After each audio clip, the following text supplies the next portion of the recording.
दोस्तों, आज की कहानी को जरूर सुनिए। बहुत अच्छी कहानी है। और बताइए आपको कैसी लगी है कहानी। मम्मी, मैं कह रहा हूँ ना, मैं रेशमा से ही शादी करूँगा। नहीं तो मैं जिंदगी भर कुंवारा रह जाऊँगा। और यह मेरा अंतिम निर्णय है। अब इस विषय पर मैं आपसे आगे बहस नहीं करूँगा। तभी विकास की मम्मी रंगीना जी ने कहा, बेटा तू समझता क्यों नहीं है। हमने तेरे सामने रेशमा की जन्म कुंडली पंडित जी को दिखाई थी ना, और उन्होंने रेशमा की कुंडली में मंगलिक दोष बताया है। अब तू बता, सब कुछ पता होते हुए हम तेरी शादी एक मांगलिक लड़की से कैसे कर दें। तू जानता नहीं कि मांगलिक दोष वाले की जीवन साथी की मौत जल्दी हो जाया करती है। इसलिए तुझे मैं समझा रही हूँ, तू भूल जा रेशमा को। रंगीना जी ने विकास को बहुत समझाया, पर विकास का कहना था कि जब मैंने रेशमा से प्यार किया था, तब मैंने उसके साथ प्यार करते हुए जन्म कुंडली का मिलान नहीं किया था।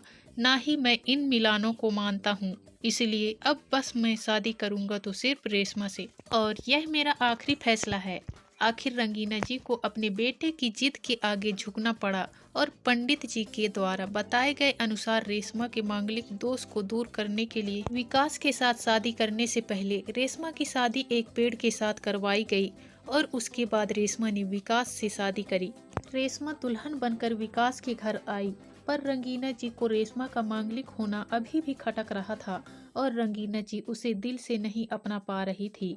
और घर में कुछ भी परेशानी आती थी तो उसका दोष रेशमा को ही दिया जाता था।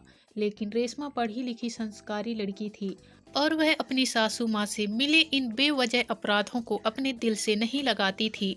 और ऐसे ही ससुराल में उसके दिन कट रहे थे।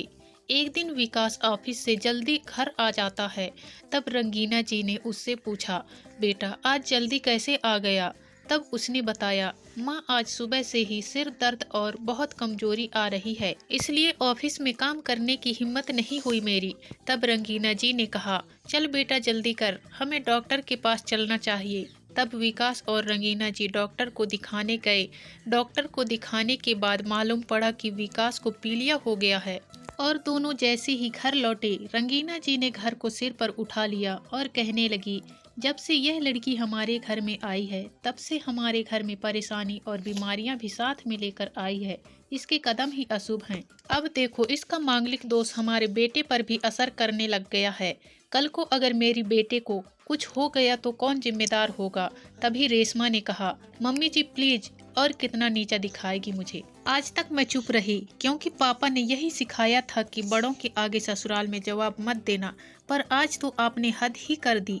अगर मैं आज नहीं बोली तो जिंदगी भर खुद को माफ नहीं कर पाऊंगी। मम्मी जी, अगर आप पंडित जी पर भरोसा नहीं करती थी तो उनके कहे अनुसार आपने सारी मांगलिक दोष निवारण की विधि क्यों करवाई।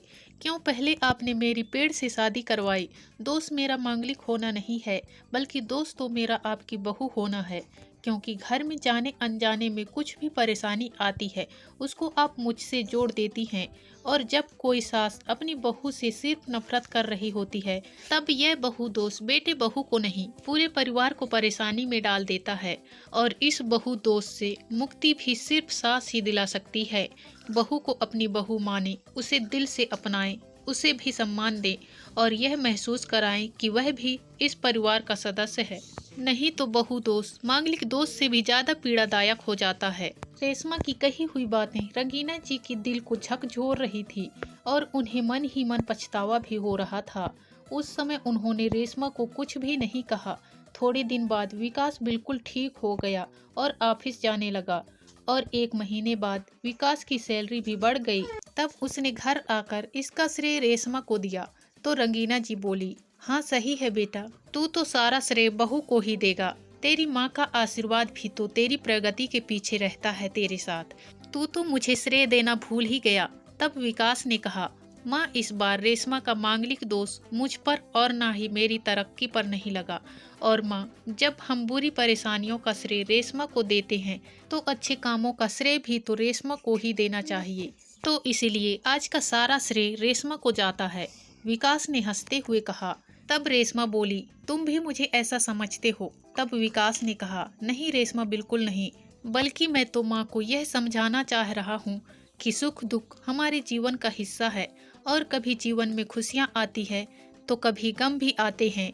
इसके लिए हमें परिवार के सदस्य या अपनी बहू को दोष देना उचित नहीं है। तभी रंगीना जी बोली, बेटा सही कह रहा है तू, और तेरी तरक्की ही बहुत है। मुझे इस झूठे दोषों से बाहर निकालने के लिए आज मैं यह कसम लेती हूँ कि आज के बाद मैं रेशमा को किसी भी बात का दोष नहीं दूंगी। यह सुनकर रेशमा आज बहुत खुश थी, क्योंकि आज उसको उसकी सास ने मांगलिक दोष के साथ साथ बहु दोषों से भी मुक्ति दे दी थी। आज की कहानी में बस इतना ही दोस्तों। इसी तरह मिलते हैं फिर किसी नई कहानी के साथ। तब तक के लिए धन्यवाद।